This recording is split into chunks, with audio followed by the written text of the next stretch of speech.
Querido Deus, muito obrigada por mais um sábado, Senhor, que a gente tem a oportunidade de, logo pela manhã, começar se reunindo em comunhão contigo e também em comunhão com aquelas pessoas que a gente ama e que a gente sabe que são representações tuas, Senhor, e que são uma comunidade que nos permite sermos mais fortes. Quando a gente se ajoelha na tua presença, a gente quer pedir que o Senhor, para começar, tire da nossa mente todas as imagens que nós cultivamos por tanto tempo de maneira errada e trazida pela nossa cultura por tantos anos de tradicionalismo sobre quem tu és, Senhor. Que a nossa imagem formada de ti e que a gente possa estar em construção, possa ser mais próximo do teu verdadeiro caráter, Senhor, que não representa qualquer ideia de masculinidade ou de um autoritarismo sem sentido e que age pela força, que a gente possa enxergar a ti como verdadeiro Deus da igualdade, o Deus do verdade, que age pelo amor, que age pelo serviço, que a gente possa ser moldado através dessa imagem. Seja conosco durante esse sábado, durante esse estudo, que a gente realmente possa, através da força que a gente enxerga em Ti, através do amor, ter força para também mudar a nossa vida pessoal, nossa visão, nossas concepções e nossas atitudes, Senhor, que isso possa transformar outras vidas também. É o que a gente pede e agradece em Teu nome, Jesus. Amém.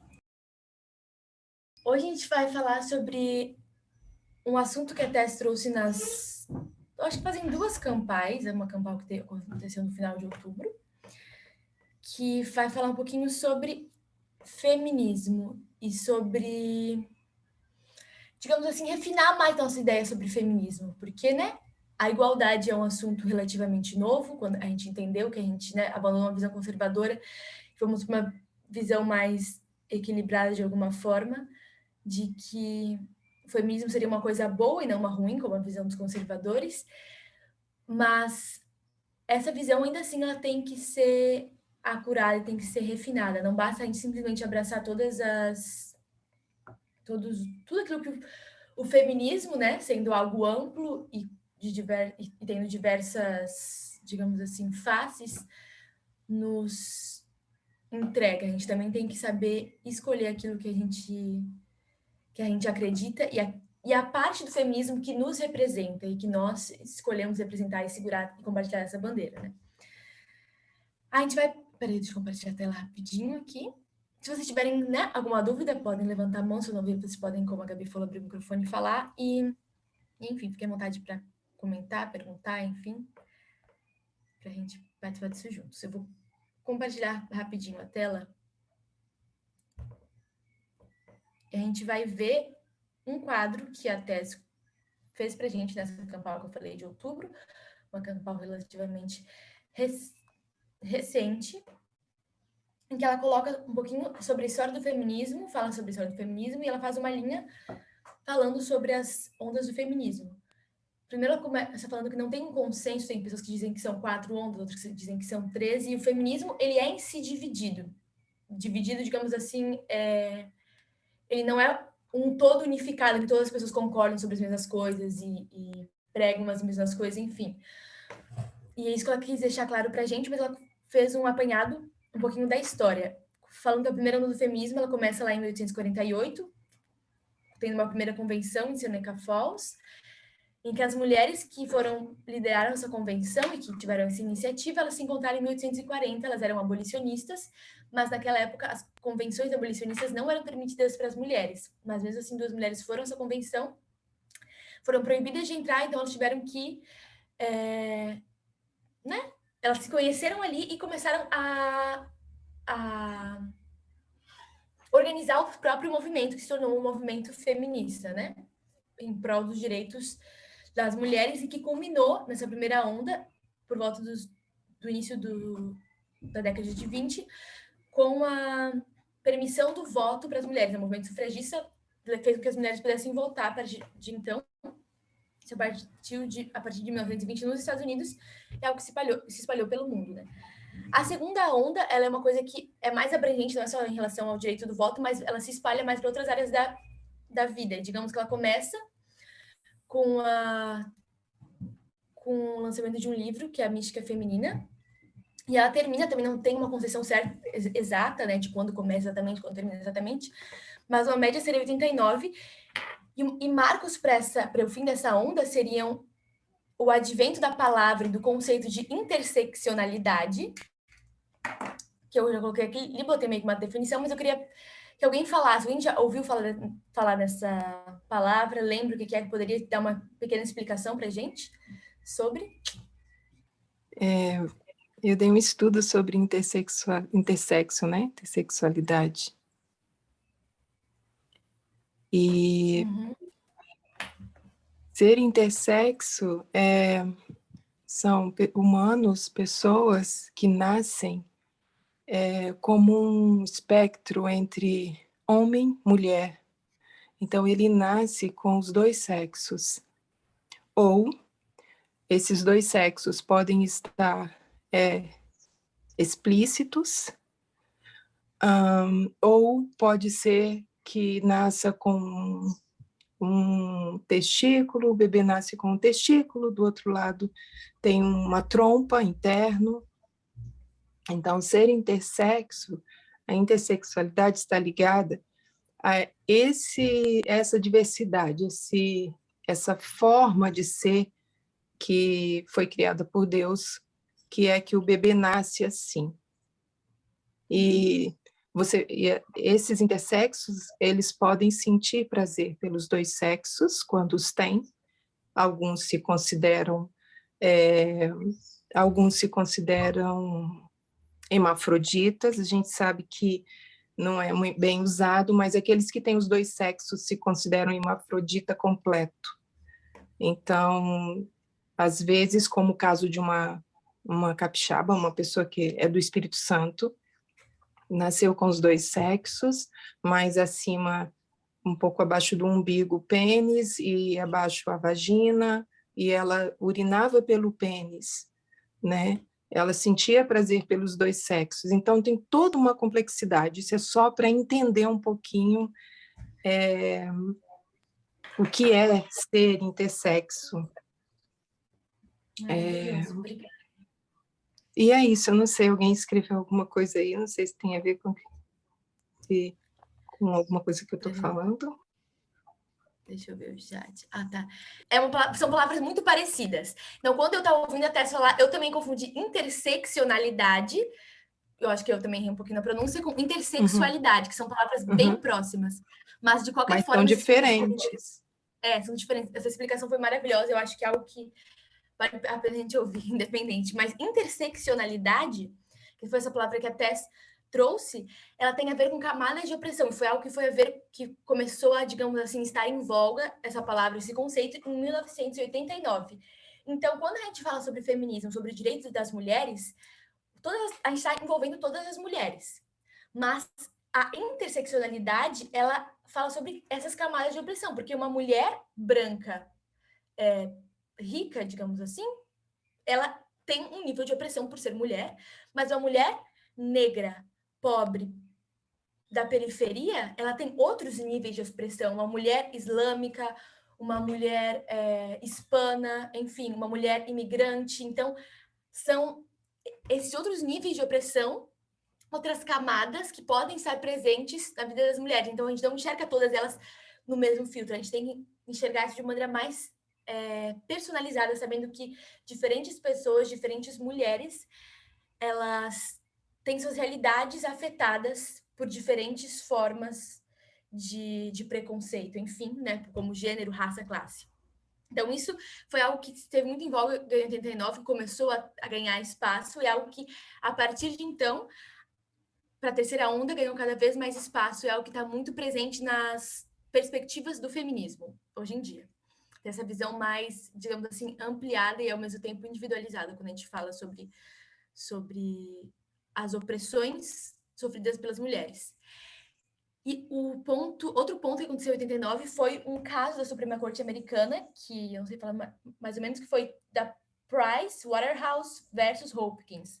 Essa Price Waterhouse é uma empresa americana de advocacia, uma coisa assim, e a Hopkins é a Anne Hopkins, era uma mulher que trabalhava para essa empresa, e ela processou a empresa, alegando que ela havia sido prejudicada em conseguir uma promoção por 2 anos consecutivos por preconceito e por distinção, esqueci a palavra exatamente agora, de gênero.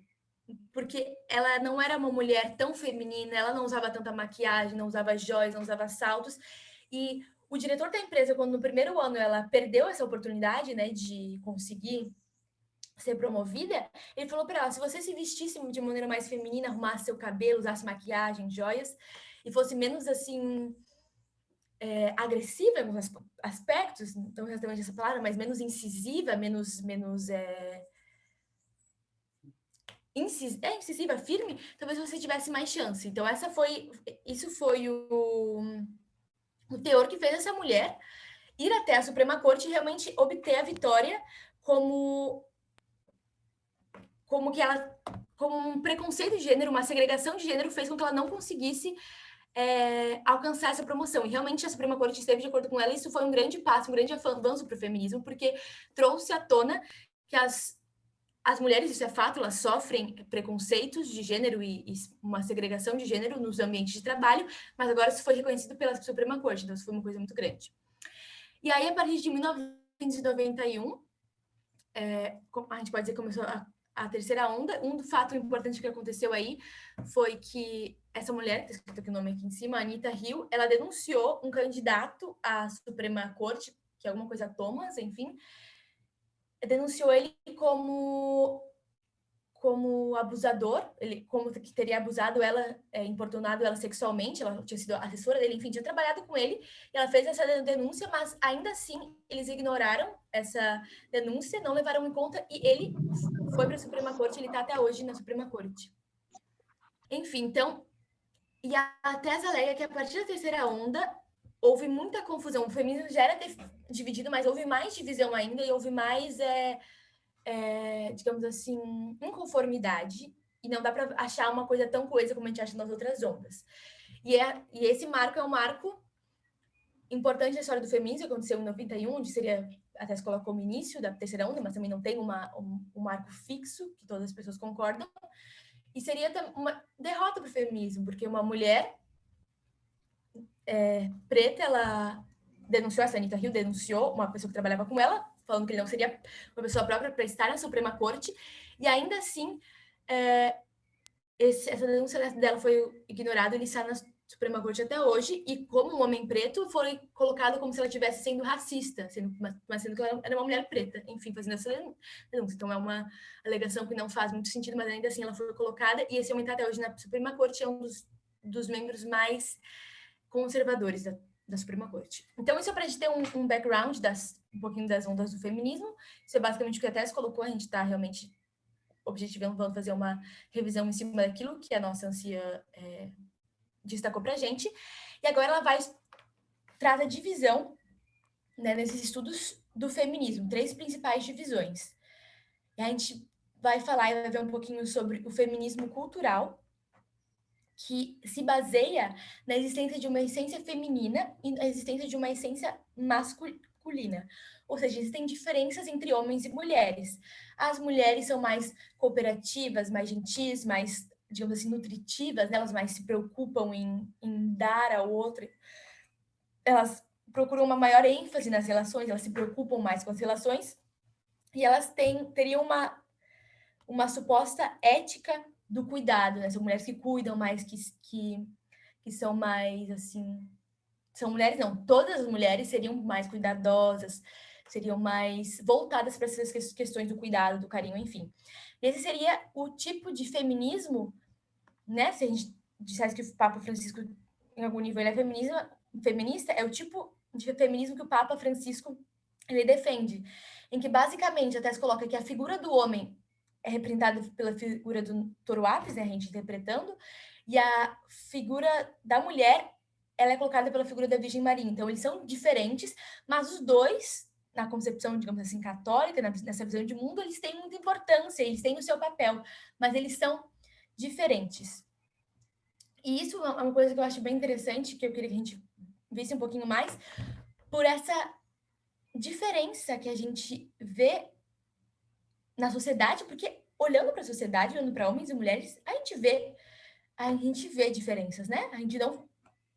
No geral, as mulheres, elas buscam, procuram e se entretêm com coisas. Não tô falando que todas as mulheres são assim, enfim, mas vamos dizer a maioria. A gente está falando aqui de maioria e de tendência, né? Ainda mais ocidental que aquilo que a gente está envolvida, mas é um padrão que se segue para a maioria das sociedades. As mulheres e homens, eles estão.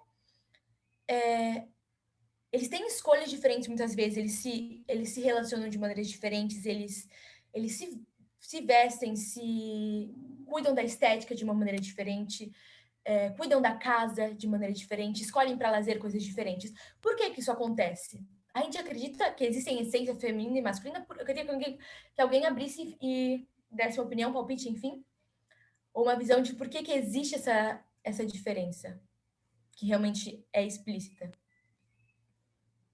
Ela é uma diferença fundamental ou é uma diferença criada? Pode falar.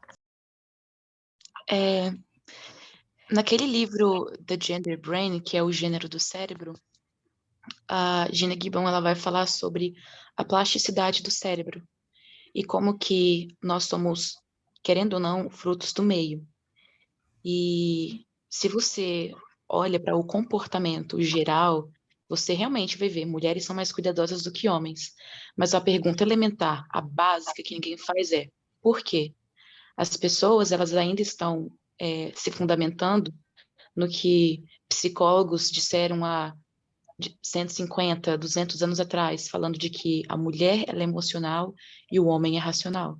Isso é uma coisa que o pai da psicologia ele falou isso. Então, assim, quando você vê a maneira como que as mulheres são tratadas, quando você diz que existe um papel de gênero, você trata uma mulher e trata um homem desde que eles são bebês, para terem afinidades com determinados tipos de atividades. Eu não me considero uma mulher muito feminina porque na minha recreação, no meu entretenimento, meu pai esteve muito mais presente do que minha mãe. Então, todo domingo eu assistia Fórmula 1, eu acompanho até hoje, mais ou menos. Eu assistia futebol, mesmo não gostando tanto, mas eu acabei, sabe, tendo aquele afinco por torcer por um time. Então, assim, mas eu tinha também aquele lado da minha mãe que também tinha influência. Mas quando eu olho para mim, olho para a minha educação, a educação das minhas irmãs, a educação do meu irmão em casa, ele é um pontinho mais ou menos fora da curva, porque a influência na parte que trazia prazer para a gente era muito mais masculina, do ponto de vista assim, cultural, do que feminina. Então, eu me tornei um fruto do meio. Eu não cresci numa cidade, eu cresci no interior. Então, as minhas referências eram muito limitadas quanto à recreação. Então, isso me fez ser uma pessoa um pouco diferente. E a mesma coisa eu já ouvi, que eu não era muito feminina, de um namorado que eu tive, que eu namorei com ele 5 anos. Ele falava: você não gosta de vestido, né? Você não gosta de saia, né? Eu falava: não gosto. Não sinto conforto. Não dá para subir em pé de manga, não dá para fazer isso, não dá para fazer aquilo. Então, assim, eu acabei, por medo da rejeição, que era uma coisa que agora a minha mãe e que a mãe dela e que a mãe da mãe dela ensinaram para ela, é de que é o seguinte: a mulher ela precisa estar em condições de ser escolhida.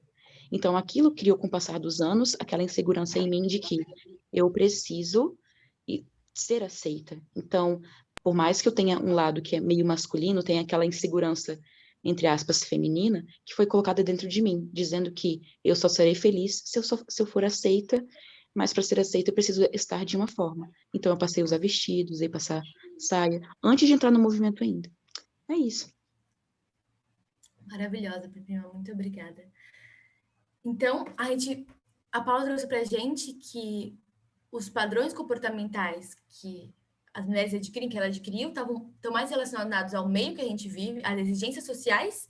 Às vezes o meio até, eu convivo mais com homens e tal, eu tenho posicionamentos mais neutros ou mais que estão na visão social mais para o espectro masculino, mas ainda assim estando e achando isso normal, porque é a maneira como eu fui criada, não tem nada realmente demais nisso, ainda assim eu sou exigida a ir para um aspecto mais feminino, para usar mais saia, para parecer mais delicada, mais tranquila, mais cuidadosa, me importando com todo mundo, enfim. E isso é uma coisa que surge desde que a gente é muito pequeno. O livro que a Paula comentou, que é, né, excelente, que o Parminder, eu acho que trouxe o título para a gente, que seria o cérebro e nosso gênero, o cérebro e os gêneros em português, algo assim, ele traz muito isso de que o cérebro, desde que a gente nasce, ele capta padrões. Ele tenta se adequar aos padrões, porque é muito desconfortável ao cérebro, ao inconsciente, prever algo, assim que a partir do momento que ele enxerga os padrões, e ser, digamos assim, enganado por ele mesmo, prever algo, agir de uma maneira para se encaixar e ser surpreendido e se encontrar numa posição desconfortável. Então, desde que a gente é pequeno, a gente começa a enxergar padrões no geral e padrões especiais de comportamento feminino e masculino, e a gente tenta, conforme a gente é homem ou mulher, se encaixar nesses padrões para não ser colocado em situações desconfortáveis. Então, o meio vai formando as concepções que a gente tem de feminino e masculino e vai nos dizendo que a gente aprecie uma coisa ou outra, dependendo de como a gente foi criado, daquilo que a gente enxergou, né, na sociedade que está inserido. E uma coisa muito engraçada que eu vi um exemplo, eu pensei muito nisso. Recentemente eu vi, enfim, alguém que tem um filho menino e uma menina e deu um presente para os dois, um presente de Natal adiantado. E o presente que ele deu para o menino, eu achei super legal, foi um arco e flecha, maravilhoso. E para a menina, assim, eles tinham quase a mesma idade, 1 ano de diferença, algo assim. Para a menina, qual foi o presente? Super assim, né? Radical também, não sei se vai dar para ver, mas vamos assim, né? Usar a imaginação aqui. Deu um carrinho de bebê, o bebezinho aqui em cima. Então, e agora eu queria que alguém falasse novamente. São crianças criadas na mesma casa, pelos mesmos pais, um nível parecido de educação. Mas o que a gente ensina quando a gente dá esse presente para o menino? Um arco e flecha, radical, show e tal. Para a menina, um bercinho para ela colocar suas bonequinhas. E ai, caminha, ai, que delícia. Os dois amaram o presente, né? Porque, foi muito ao encontro das necessidades que ele, inerentemente, foi muito ao encontro da essência feminina e da essência masculina. Ou será que esse tipo de presente, esse tipo de coisa que a gente impõe nas crianças, desde que elas são muito pequenininhas, antes que elas entendam, falem ou andem, né? Porque começa muito antes dos presentes, ou será que isso vai determinando o tipo de coisa que as pessoas elas entendem ser seu papel social? Que tipo de coisa eu queria que alguém também falasse? Que tipo de sentimento ou visão de mundo ou característica gera numa criança que recebe um arco e flecha? E que tipo de características gera, enfim, sentimento, percepção de mundo numa criança que recebe um carrinho de boneca, né? Tendo, assim, menos de 5 anos de idade, os dois. Queria que alguém falasse pra gente, abrisse o áudio e falasse o que você enxerga. Então, com relação à pergunta, fica muito nítido os nossos conceitos e preconceitos desde o nosso nascimento, né? Um pai e uma mãe, um casal que tem filhos, e eles tendem a presentear os filhos considerando aquilo que eles vivenciaram o tempo todo. E mais do que isso, considera também os padrões sociais. Então, fica muito nítido nesses dois presentes aquilo que o homem tem que fazer e aquilo que a mulher tem que fazer. E desde esse momento, não é permitido às crianças vivenciarem aquilo que elas são, na sua identidade, de um modo geral, né? Não só com relação a sexo, mas de um modo geral. Porque uma menina, por ser mulher, literalmente, ela não é obrigada a brincar com bonecas. Ela pode brincar de outras coisas, ela pode sim ter um arco e flecha, ela pode ter qualquer um outro brinquedo que a sociedade remete a menino. E vice-versa, um garoto não é obrigado a brincar de bola, brincar com arco e flecha, brincar de carrinhos, simplesmente porque ele é garoto, ele pode ter outras necessidades, ele pode ter outros gostos. Então, assim, isso é muito, muito latente. E é isso, infelizmente, a gente vê isso muito claro e é meio que até um desrespeito, né? É um desrespeito à identidade da criança. Na verdade, nós deveríamos ter brinquedos neutros, cores neutras, usar coisas sempre assim, considerando, óbvio, o conhecimento que nós temos hoje. Muita coisa eu tenho aprendido, muitos erros eu cometi, deu a sorte de ter os primos sempre ao lado e sempre brincou com coisas de meninos e isso não deixou ela menos feminina ou trouxe qualquer transtorno para ela, muito pelo contrário, ela teve a sorte de, talvez assim, de não me ter tão presente como mãe no tocante a esses padrões, porque eu estava sempre trabalhando, a gente estava sempre perto, mas assim, só porque eu trabalhava na escola que ela estudava. E aí ela teve essa sorte de vivenciar muitas brincadeiras de meninos que ela gostava, que ela se sentia muito bem. Eu acho que Daisy só ganhou 2 bonecas a infância inteira dela.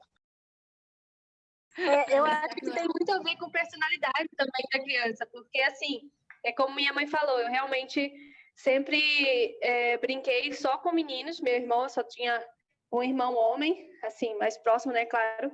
Eu nunca tive vivência com meninas, só uma vez por ano, no Natal e Ano Novo, que minhas primas iam e a gente brincava de boneca. Mas o resto, a gente brincava de muito videogame, aquele de luta, como é o nome? Mortal Kombat. Eu adorava. Need for Speed. Até hoje eu adoro, assim, coisas que são consideradas masculinas. E as brincadeiras de rua também, eu tinha bola de gude, enfim. E minha personalidade sempre foi mais feminina. Então, eu acho que tem muito a ver com personalidade também. Tem a ver, claro, com os papéis que a sociedade impõe, e isso me fazia sofrer também, porque, assim, eu era cobrada pela minha família de ser uma boa dona de casa, enquanto os meninos estavam lá brincando, jogando, eu tinha que ajudar elas a cozinhar, e eu odiava isso porque eu queria brincar com os meus primos. Então, mas assim, eu não perdi a minha delicadeza, digamos assim, que eu acho que eu nasci com ela. Minha mãe sempre odiou maquiagem, eu sempre amei, mesmo não tendo referência nenhuma em relação a isso. A gente vai tocar bem nesse ponto, desde o por ter trazido mais para o final. A gente vai bem falar sobre o ponto de maquiagem, que é um dos pontos que a Tess traz nessa... Tu quer falar? Uma coisa. Fala. Eu queria dizer que, no meu ponto de vista, né, não sou de achar especificamente, acho que talvez vocês falaram assim, mas para mim não é essencialmente ou fundamentalmente errado ou o berço e o bebê ou o arco e a flecha. Mas eu acho que o que a gente está tentando apontar também é o fato de a gente não permitir as crianças e as suas personalidades terem escolha, terem suficiente tempo para eles se sentirem à vontade com qualquer coisa.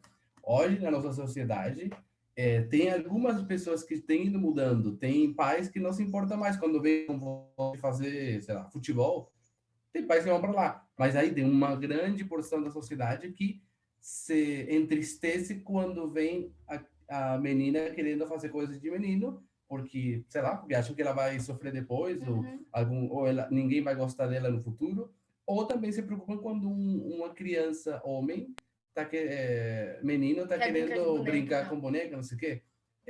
Só tipo assim, eu acho que o mais importante é destruir o argumento de que somos de nascimento, somos diferentes porque Deus nos fez assim, e destruir essa ideia. O ponto eu acho que é bem mais profunda do que as nossas discussões costumam, e a nossa mentalidade costuma repousar. A questão, quando eu dou um carrinho para uma menina e um arco e flecha para um menino, isso é algo que, né? Se os presentes fossem trocados, os conservadores estariam muito inflamados, mas existe uma espécie de feminismo, que é esse feminismo cultural que a gente está abordando agora, que concorda com isso, que concorda que existem energias e que a menina deve ser mais delicada, deve ser mais feminina, uma essência feminina, então por isso tudo bem dar um carrinho para a menina e um arco e flecha para o menino, porque vai despertar a essência que naturalmente eles têm, que Deus deu para eles, enfim, tem pessoas que nem acreditam em Deus e também defendem essa questão de essência masculina e feminina, que seria uma característica do feminismo cultural que nós não concordamos.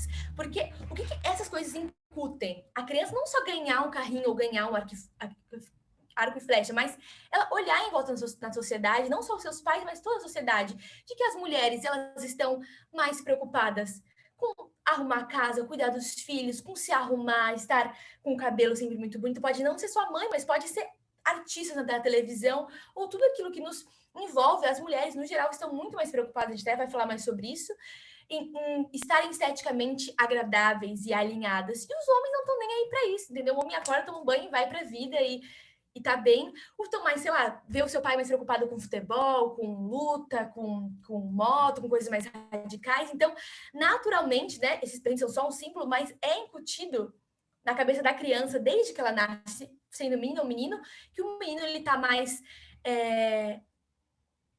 combina mais, digamos assim, com exercícios e com coisas que exercitem sua coragem, a sua força, a autonomia, a bravura, a independência, enquanto a menina está mais apta e está mais pronta para coisas que exerçam o seu lado de mais cuidadoso, mais gentil, mais empático, mais atencioso, mais amável, a cuidar, ter cautela.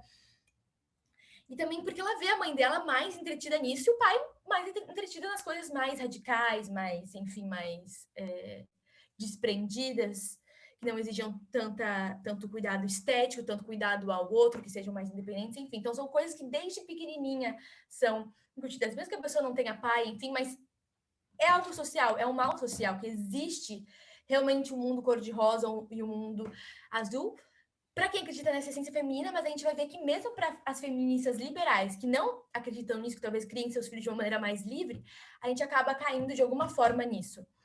Isso tudo vem numa interpretação e numa imposição de que o cérebro entre mulheres e homens seria diferente. É isso que aquele livro está querendo quebrar, e é uma leitura muito importante para a gente. Então, se supõe que o cérebro das mulheres e dos homens são diferentes. Isso desde que começou a estudar a neurociência, enfim, desde o início, isso já era uma premissa. Ninguém foi estudar o cérebro do homem e da mulher com uma posição neutra e livre de preconceitos. Já foi se procurar o estudo do cérebro feminino e masculino, pressupondo que eles eram diferentes, e só foram encontrar as diferenças. Então, não foram estudá-los sem preconceito algum, para então ver como que se eles eram parecidos, diferentes, enfim, o que era mais determinante. E se haviam diferenças, qual o motivo das diferenças? Na verdade, não houve um estudo da causa por efeito, né? Que é assim que a gente deve realmente buscar estudar. Mas foi estabelecido um efeito, né? Digamos assim, um suposto efeito. Qual seria esse suposto efeito? De que os homens, em alguns aspectos, são superiores às mulheres, eles são mais bravos, são mais valentes, são melhores em localização e tal, são mais aptos à liderança. Então, isso é um suposto efeito, a gente sabe que veio a partir da queda, né? O sexismo foi o primeiro grande pecado, a primeira grande queda que a humanidade teve. Então, esse suposto efeito, a partir desse suposto efeito, foi se buscar uma causa. Qual é a causa disso, então? A causa deve estar em que o cérebro das mulheres e dos homens é diferente. E, naturalmente, existe uma essência diferente entre mulheres e homens. E então a gente vê que existe um erro nesse estudo, e realmente por muito tempo a neurociência sustentou isso, porque já havia um efeito suposto preconceituoso que dizia realmente que havia diferença, que as mulheres são mais femininas, têm uma essência. Naturalmente, elas gostam mais de cuidar da sua estética, de usar maquiagem, arrumar o cabelo, estar sempre lendo revistinhas de fofoca que falem sobre, enfim, esse tipo de coisa. E os meninos gostam mais de carros, naturalmente, gostam mais de aventura, gostam mais de se arriscar. Como se isso fosse algo natural, quando, na verdade, os nossos cérebros são iguais, mas o cérebro, ele é sugestionado, ele é moldado de alguma forma pelo ambiente que a gente está inserido, tanto que se a gente pegar pessoas de culturas completamente diferentes, a gente vai ver algumas diferenças nos cérebros, e a partir disso, causam efeitos diferentes.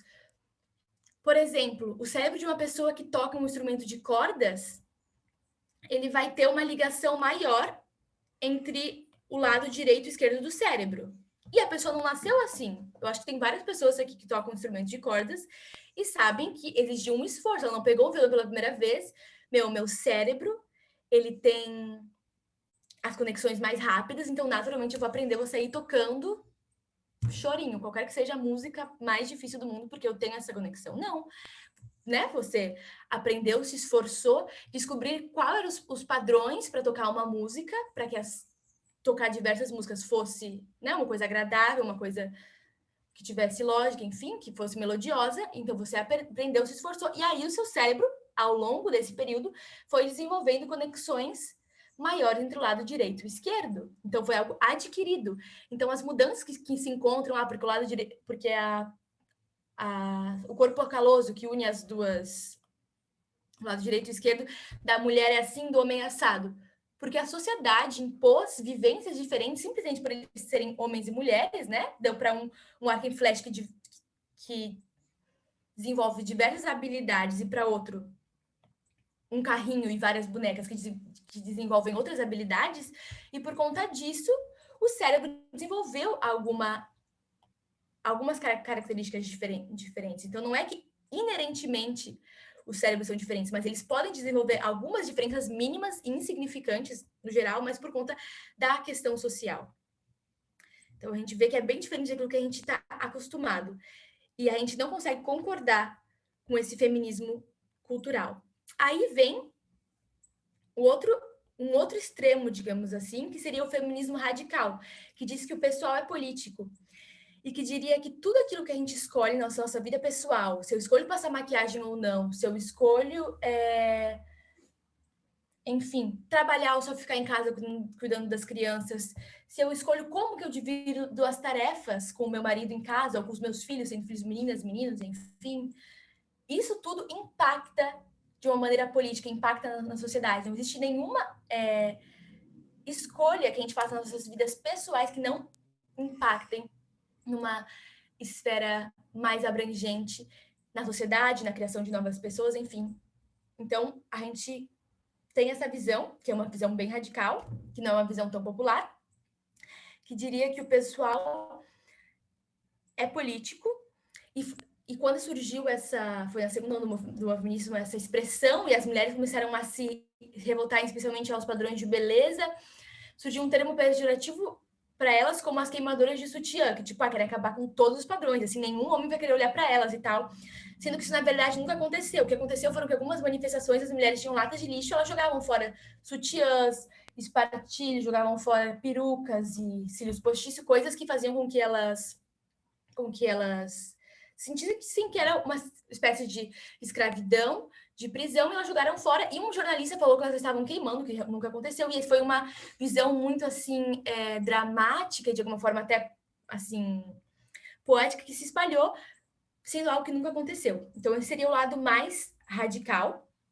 E a gente tem, ao centro, o feminismo liberal, que é o feminismo da mainstream, né, que é o mais comum, é o mais aceito, o mais difundido, que diz que nem toda escolha pessoal é política, que diz que qualquer coisa que uma mulher escolhe é empoderamento, porque ela mesma escolheu. Então, se ela quer usar maquiagem, ela tem empoderado porque ela quis, porque há um tempo atrás, há sei lá quantas décadas atrás, ela não poderia escolher. Então, se ela escolheu, é empoderamento, né? Também tem um ramo desse feminismo liberal, que é o feminismo do batom.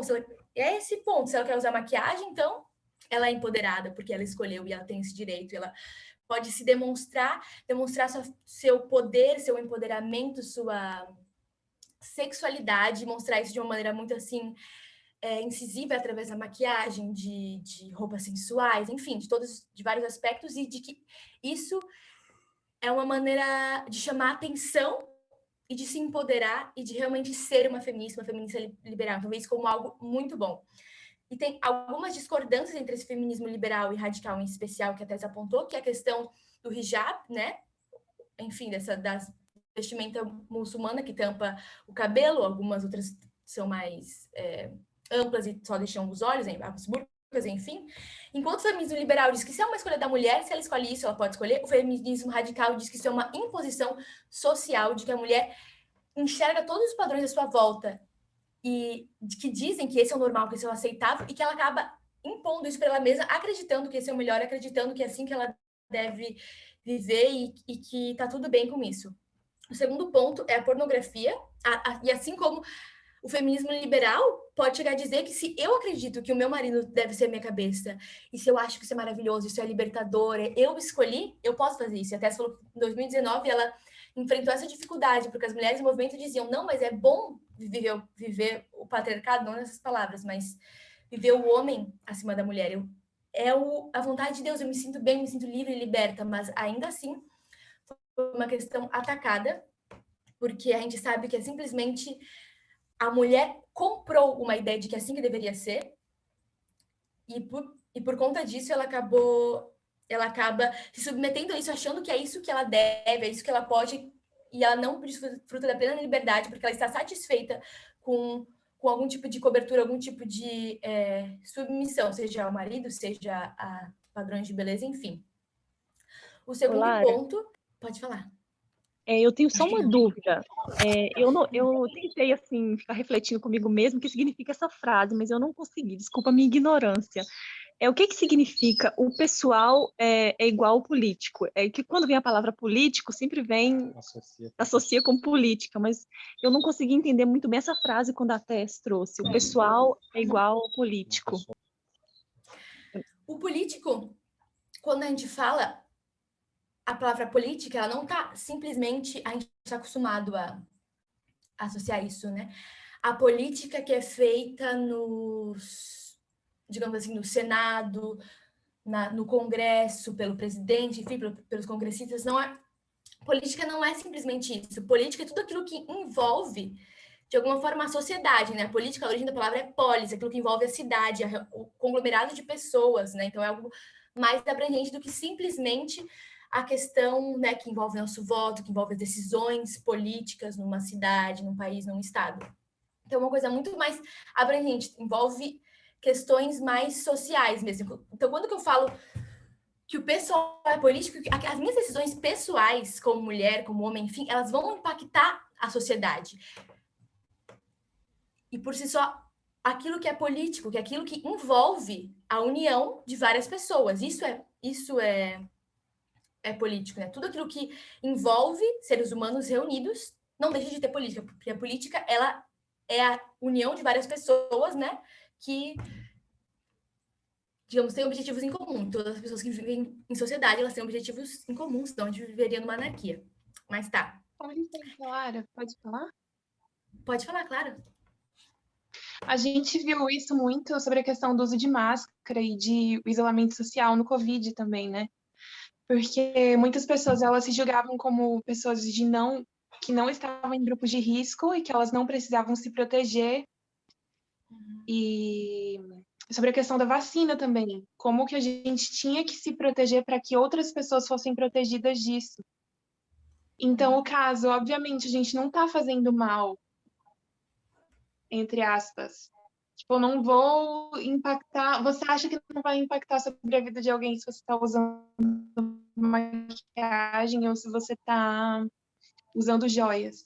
Só que, na verdade, você está dando apoio a esse pensamento social, que é um pensamento social de escravidão, de que a gente está vendo aí, que o homem ele está sendo criado para ser independente e a mulher está sendo criada para ser dependente.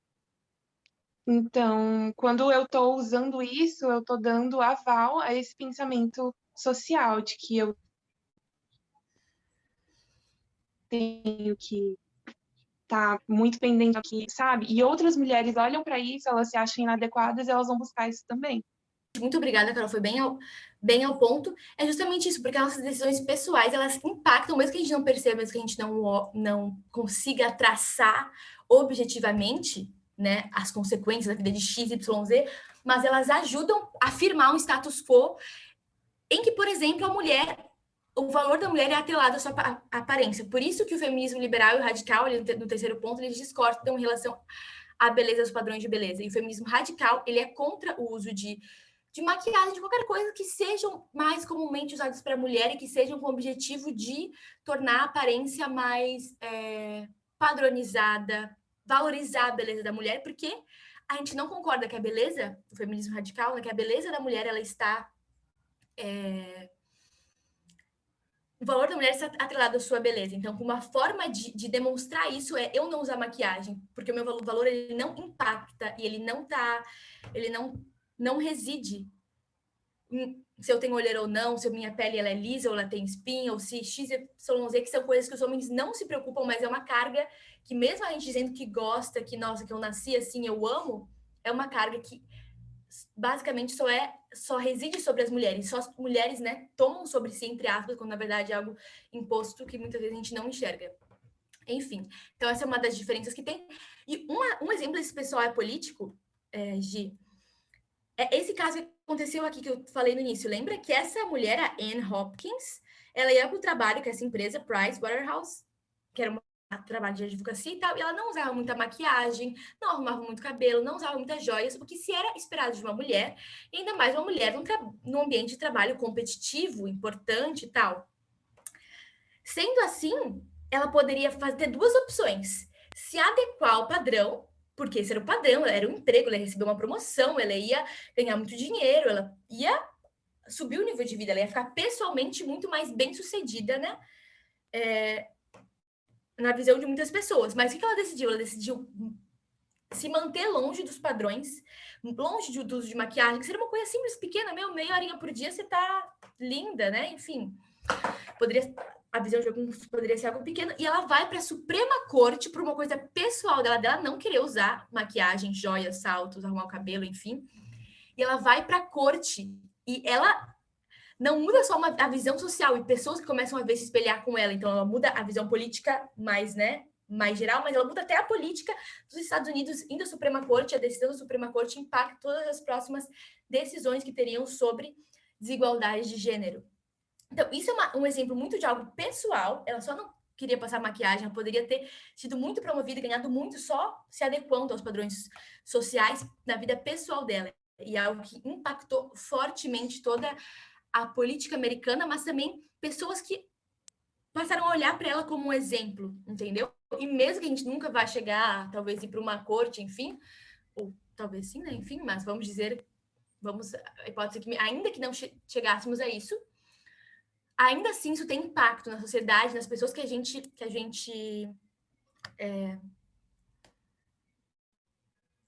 convive, mas ainda que a gente não veja isso diretamente, tá?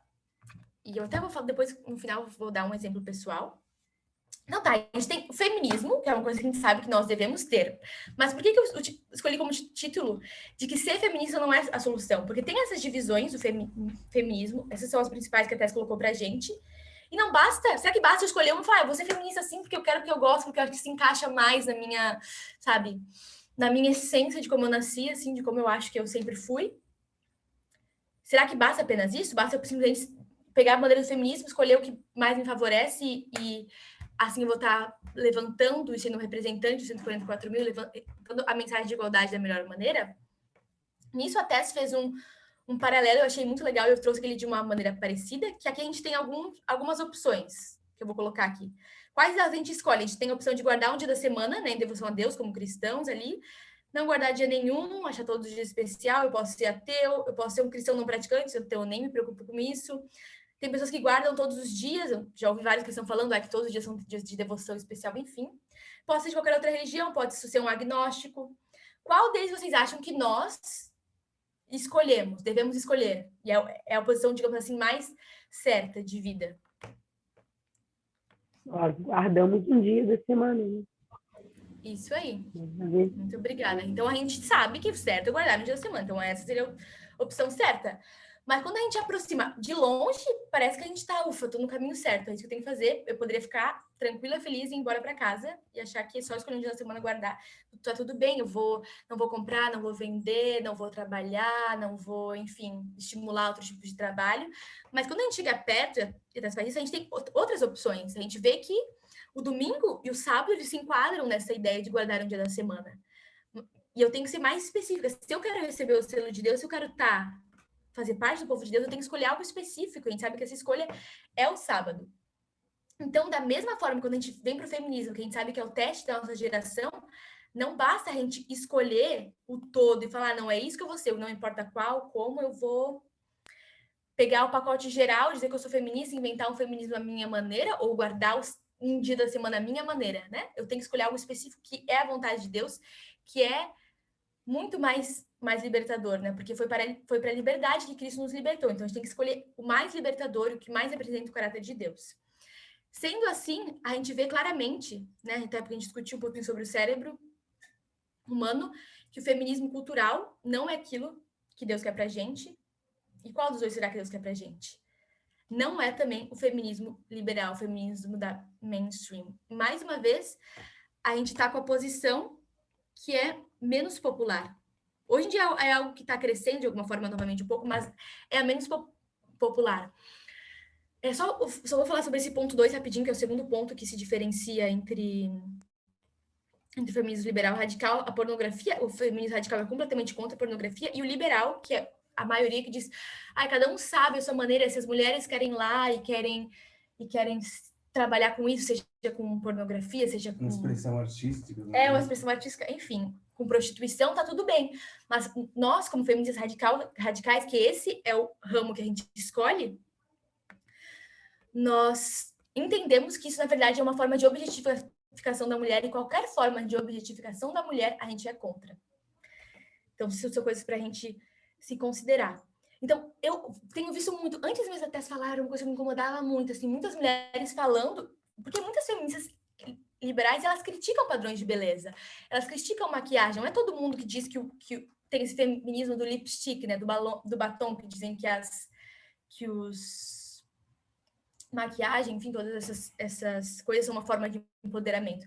Tem pessoas que criticam e digam não, porque realmente são padrões, exigem que a gente sempre seja arrumada, isso aqui você não precisa estar sempre arrumada. Mas não, já vi de pessoas não arrumadas falando, mas de vez em quando, às vezes a mulher toda desarrumada, né? Enfim, de vez em quando eu tenho vontade de colocar um salto, de passar um batom vermelho, de colocar uma maquiagem, isso, aquilo, aquele outro. E eu fico, ok, né? Realmente concordo que a gente não deve seguir esses padrões, que realmente é uma exigência da sociedade, mas me diz que homem, nesse mundo, no geral, especialmente os héteros, né?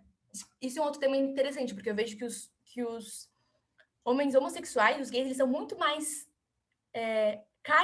não caem, mas eles são muito mais sujeitos a escolherem certos padrões de beleza, seja maquiagem, seja certo tipo de roupa, do que os homens heterossexuais. Eu acho que esse é um tema também de discussão bem interessante, eu acho que é um braço dessa discussão.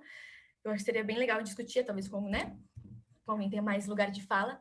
Mas, enfim, falando agora como mulher, por que só as mulheres têm vontade, tô falando no geral, de vez em quando, eu vou para um casamento, eu quero passar uma maquiagem? Por que isso é algo só da gente?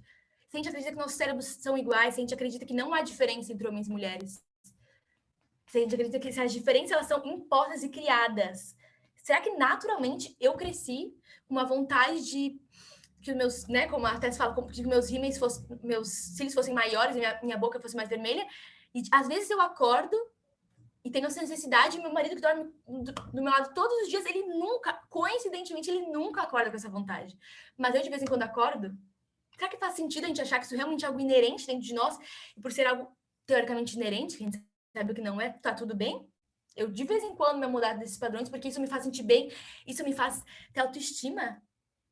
Eu acho realmente muito forte, porque a nossa autoestima, ela tá atrelada, né? Falando sobre esse discurso, sobre muito do que eu já ouvi, a gente buscar um padrão de beleza, a gente atrelada a nossa beleza e o nosso valor, e é isso que nós, como feministas radicais, vamos lutar, nosso valor não é atrelado, o valor de nenhum ser humano é atrelado à sua beleza, e é assim que as mulheres são tratadas, assim, extensivamente. Então, a gente tomar essa decisão pessoal, por exemplo, de não se maquiar, mas isso é algo que é muito mais abrangente, é uma decisão que impacta politicamente, impacta outras vidas e profeticamente. Até comentou que nós não temos mais desculpa profética para nos amoldarmos a padrões sexistas. A gente sabe que maquiagem é um desses temas. Então, quando a gente fala sobre isso, a gente não está querendo dizer que uma mulher que se maquia, porque ela é Jezabel, porque ela está querendo se seduzir, tá sendo tentadora, está querendo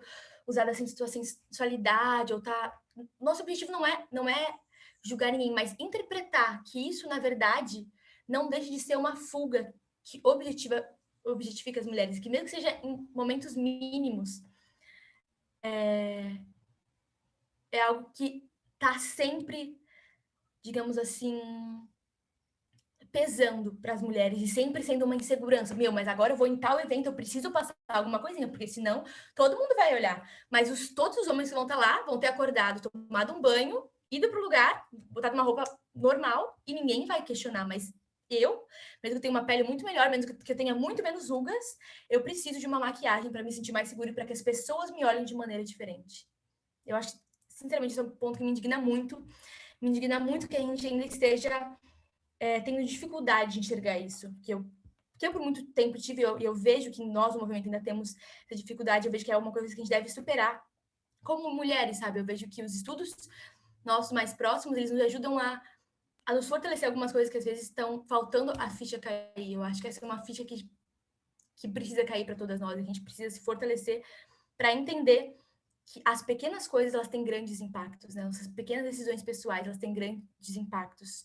Nosso discurso, para ter verdadeira coerência, nosso ambiente de trabalho, nas nossas relações sociais como um todo. Tem mais uma pequena divisão no feminismo radical, que diferencia aquilo que a gente escolhe e o outro feminismo radical, que não aceita mulheres trans. E tem outro feminismo que aceita mulheres trans, que é o nosso feminismo, que se enquadra, porque tem pessoas que dizem que uma pessoa trans, ela nasceu biologicamente como homem, então ela tem seus favores sociais. Então, por isso, ela não pode estar no movimento feminista, porque nós somos radicais, porque ela não se enquadra, sendo que ela nasceu mesmo com alguns favores, mesmo que ela tenha escolhido depois, né? Escolhido não. Fazer uma transição não deixa de ser uma escolha, que ela tenha nascido como mulher trans, enfim. Mas a gente não, a gente vê que aquela mulher, ela tem suas lutas e tem suas camadas de opressão, sendo uma mulher trans, então a gente vê espaço e realmente o local para as mulheres trans é o feminismo radical, é isso que a gente acredita. E tem uma outra coisa que eu fiz aqui, eu até ia construir, mas eu acho que não vai ter tempo de construir. Eu fiz uma espécie de parábolazinha, assim, acho que aqui eu tenho ela pronta. Eu coloquei um dia de manhã, um belo dia de sol de manhã, o homem acorda, aqui é a rotina de um homem, e vai trabalhar. Ele acorda, o que ele faz? Ele acorda, tem sua higiene pessoal, tem seu jejum, perfume, e ele vai se deslocar para o trabalho, enfim, vai viver sua vida linda e felizmente. Aí, nesse processo, um processo simples, fácil, básico, vamos dizer que essas escadinhas são aquilo que o homem tem que fazer, né? As pessoas, no geral, têm que fazer desde que elas acordam, até que elas vão desfrutar o seu dia, desfrutar a sua vida. É simples, é tranquilo, não tem muitas preocupações, é uma coisa fácil, faz ali em poucos minutos e você já pode viver. Agora eu representei qual seria a rotina das mulheres, assim, eu fui um pouco exagerada, mas realmente para trazer uma marca. E aqui eu botei até umas coisas a mais. Aí, o que a mulher faz quando ela acorda, né? Mesmo que ela não faça, ela tem uma preocupação relativa a isso. Ela acorda, ela faz sua skincare, confere sua depilação, toma um banho, vê as unhas, prepara a pele, né? Passa base, rímel, cílios postiço, o pó, sombra, lápis, retoca a sobrancelha, deseja um light, né? Porque ela não quer ficar inchada, porque ela tem que ser magra. Escolhe o look perfeito, combina a paleta de cores, se olha no espelho umas 30 vezes, reflete sobre se ela tá gorda, se ela tá magra, se ela precisa emagrecer, se ela precisa engordar. Daí ela tenta desfocar sobre isso, enfim. Ajeita o ambiente, né? Porque a mulher tá sempre preocupada em tornar o ambiente agradável, se ela for voltar ou se tiverem outras pessoas na casa. Eu botei aqui do lado também outras coisas como salto, como salto, cabelo, outras coisas que ela tem que se preocupar, se arrumar. E daí ela se desloca para o trabalho para viver o dia dela lindo e bonito. Essa é a rotina dela. Mas e o que eu coloquei, além de ser, né, bem desigual, porque as nossas preocupações e aquilo que a gente sente que é natural, entre aspas, nos preocupar, são demasiadamente maiores do que entre homens e mulheres. Quando a gente chega para viver o nosso dia, a gente não simplesmente vive o nosso dia, a gente tem inúmeras inseguranças. E eu sou mulher, então acho que já tenho lugar de fala, mas que convivo, que tenho irmãs, convivo muitas tias, convivi com muitas mulheres na minha vida, e são coisas que eu sempre notei, mesmo antes da mensagem. Tenho muitas inseguranças relacionadas a esse tipo de coisa. Então, não é só demandar muito tempo, dinheiro, recursos, energia, se arrumando e se amoldando a padrões. Mesmo, né, que eu, enfim, quero só despertar meu lado, não quero me comparar com ninguém. Existem muitas questionamentos e reflexões de insegurança que nos acompanham ao longo do nosso dia em relação a essas coisas que não fazem nem parte da rotina, nem assim passa pelo pensamento do homem. Eu e o Pedro, a gente conversa muito sobre isso, a gente vê muita diferença, assim, simplesmente da maneira como a gente se olha no espelho e se enxerga, da maneira como a gente tem questionamentos diferentes, porque somos homens e mulheres, e o meu valor como mulher, né, na nossa sociedade, o seu valor, mulher que está me vendo hoje, infelizmente ele está atrelado a sua aparência. E nós, como feministas radicais, temos que quebrar isso. E assim como um homem ou qualquer outra pessoa, a gente sabe que o valor inerente do ser humano não tem nada a ver com a aparência, com a beleza, a falta de beleza, a gente deve buscar viver isso. E para buscar viver isso, a única forma que a gente consegue fazer é quebrando toda essa estrutura e se recusando a subir essa escada e buscando um novo caminho. E essa é a grande diferença entre o feminismo liberal e o radical. Enquanto o feminismo liberal ele tenta trazer as mulheres para dentro da estrutura sexista para continuar subindo a mesma escada, mas agora agora empoderada, agora você tem, né? Você tem os seus direitos garantidos. O feminismo radical, que é o qual nós fazemos parte, ele desconstrói e refaz a sociedade nas pequenas escolhas do dia a dia, do sexismo que está em tudo à nossa volta, porque a base da sociedade é o sexismo. E é isso que a gente está lutando contra. Então, a nossa função não é continuar subindo essa escada, e nós não somos permitidas profeticamente continuar subindo essa escada. E eu sei que é uma desconstrução que ela envolve mudança de hábitos, ela envolve tempo, ela envolve conhecimento, mas nós hoje não somos permitidas profeticamente, não são palavras minhas, são palavras da nossa anciã Tess, a continuar subindo essa escada, digamos assim, nos mudando essas estruturas, por menores que sejam, porque o menor impacta o maior. Então, basicamente isso. E por final, só agora para terminar, eu queria compartilhar uma experiência, né? Porque vocês sabem que o Pedro a gente casou recentemente, há um mês e pouquinho. E quando a gente vai para esse assunto de casamento, como tudo que envolve as mulheres, e homens e mulheres, a gente tem uma desigualdade muito grande. Não só de que o casamento ele é feito de alguma forma para a mulher ser entregue ao homem, então ela já começa, né, toda de branco para representar a pureza, sendo entregue, levada ao altar para o seu marido. E isso foi algo que a gente já não fez, a gente entrou juntos e tal, e nós dois entramos de branco, porque foi para representar a pureza também, porque não, eu fico pensando, o branco tem um destaque, então nós dois somos noivos, nós dois vamos nos entregar um ao outro, nós dois vamos de branco, então nós dois de branco, dos pés à cabeça. Eu não fui de vestido, fui de macacão também, porque, né, a gente tá na era da calça, vamos de calça, de alguma forma. Mas o que mais me impactou as pessoas à minha volta, né, a gente vê como o pessoal é político, assim, gerou muito rebuliço, quanto a minha decisão foi casar sem maquiagem e casar sem nada do cabelo, tipo, assim como o Pedro, que eu acredito que estava casando em igualdade comigo, acordou, tomou seu banho, botou sua roupa e foi pro casamento, eu fiz algo semelhante, entendeu? Porque se nós somos iguais, por que a mulher tem que passar por todo um tratamento, fazer a pele, gastar sei lá quantos na pele, no cabelo, enfim? E eu sou uma pessoa que nunca gostei de maquiagem mesmo. Eu lembro que as minhas amigas da igreja sempre se maquiavam, tipo, sabiam desde muito nova se maquiar, e eu nunca soube nem passar o rímel direito. E eu passei a me enxergar, especialmente depois da mensagem de igualdade, muito bem assim. Eu me olho no espelho e eu não fico vendo problemas, porque essa sou quem eu sou, e eu gosto de quem eu sou, entendeu? E quem eu sou vai muito além da minha aparência. Eu não gosto das minhas olheiras, porque eu tenho muitas olheiras, mas isso não determina quem eu sou, isso não me torna inferior ou superior. Então, eu já me sentia muito bem. Eu lembro que a última vez que eu usei maquiagem, faz quase um ano, foi no Natal do ano passado, porque a gente ia num Natal, mas um Natal bem pequeno, né? Pandemia, enfim, só com família. Mas a minha mãe fez o maior escândalo quando eu cheguei arrumada, como o Pedro estava arrumado, o Pedro estava junto comigo. Só que ele sem maquiagem, eu sem maquiagem, pra mim tava normal, né? Se ele não usa, porque eu tenho que usar. Enfim. Mas ela fez o maior estardalhaço pro clima, né? Natal não ficar chato, eu fui lá e passei uma coisinha básica. Mas depois nunca mais passei, e eu não senti falta nenhuma, porque sou quem eu sou, entendeu? E se as pessoas vão me valorar de acordo com como minha estética parece, se eu tô limpa, se eu tô asseada, enfim, o problema é se eu estou, né, bem, digamos assim, como eu falei, limpa, asseada como os homens costumam estar, ela vai me julgar por não estar cumprindo tal e tal padrão, mesmo que inconscientemente, e desculpa, o problema é dela, e eu realmente quero impactar ela, mostrando que não é isso que determina. Então, foi essa parte de não usar maquiagem do casamento foi muito impactante. Todo mundo, meu, não acredito. Tá sendo influenciada, lavagem cerebral. Você vai se olhar nas fotos e você vai se arrepender amargamente, porque você vai se olhar e vai pensar, meu, porque eu hoje olho as fotos, faz pouco tempo, mas eu penso, meu, eu estava feliz, eu estava linda. E aquele rosto que eu vejo nas fotos, que é um rosto sem maquiagem, é o rosto que eu tô agora. É a pessoa que eu sou e a pessoa que eu escolhi casar com meu marido. E ele estava igualmente para casar comigo, entendeu? E eu não precisava de acrescentar qualquer coisa na minha aparência, sabe? Assim como... Eu já tô terminando, gente. Eu vi um casamento no Instagram de um senhor mais velho, assim, um senhor que ele é um pastor bem mais pro lado liberal e tal. Ele é um senhor mais velho, ele casou com uma mulher mais nova, ele, tipo, tava totalmente básico, assim, sabe? Com a pele toda cheia de rugas, enfim.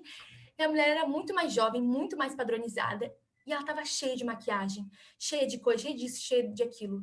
Porque ela escolheu porque ela gosta, porque ela tava feliz como noiva? Ok, mas será que isso não é um padrão social que foi imposto para ela, então a gente acha normal ter um senhor nada padronizado, com uma roupa qualquer, ninguém olha para ele, cheio de rugas, cheio de marcas na pele, mas a mulher que já é linda, perfeita, ela tem que colocar um monte de coisa, ela se sente bem, feliz, e como se ela tivesse... Como se esse fosse o...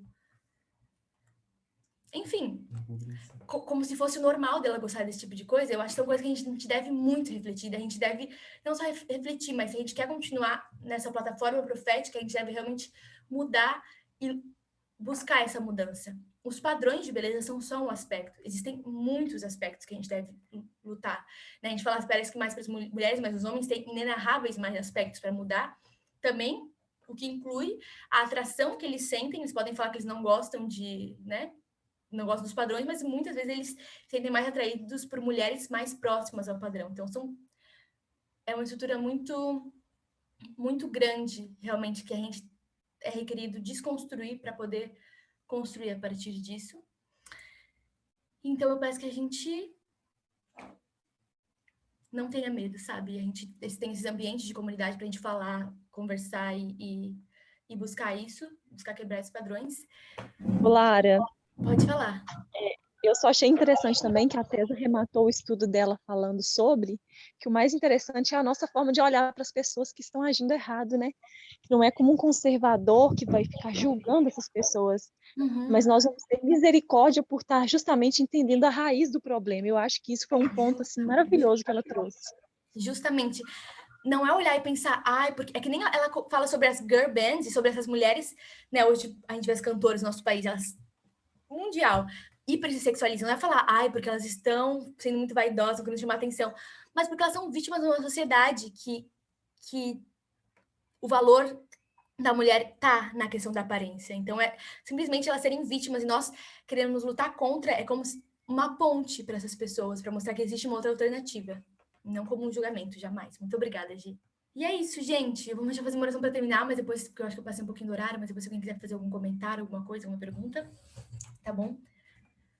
Querido Deus, muito obrigada porque o Senhor nos mostra que muitas vezes nós estamos errados, nossos conceitos estão errados. E mesmo quando a gente acha que está fazendo o certo, o Senhor tem mais para nos mostrar. E a gente agradece, porque mesmo que isso pareça ser radical demais, mesmo que pareça ser impopular, a gente sabe que aí consiste a verdadeira liberdade, Senhor.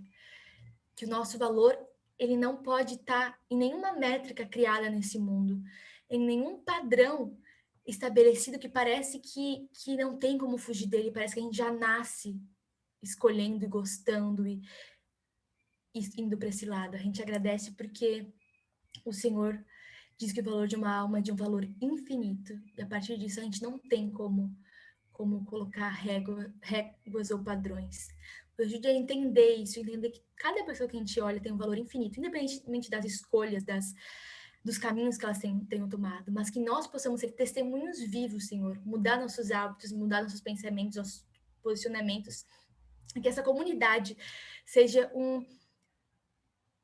um auxiliador para isso, um facilitador da gente refletir o teu caráter, de sermos verdadeiros testemunhos vivos, entendermos que as pequenas decisões nossas impactam em grandes coisas, de que o pessoal é político, Senhor. Porque é isso que o Senhor veio mostrar quando o Senhor esteve nessa terra. O Senhor veio como um humano pequeno.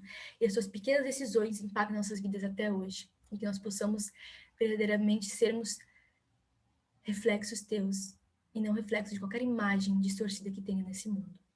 Seja no restante desse sábado, no estudo da Rose, que também virá abençoar nossos corações, nossas mentes. É o que a gente pede e agradece em teu nome, Jesus. Amém.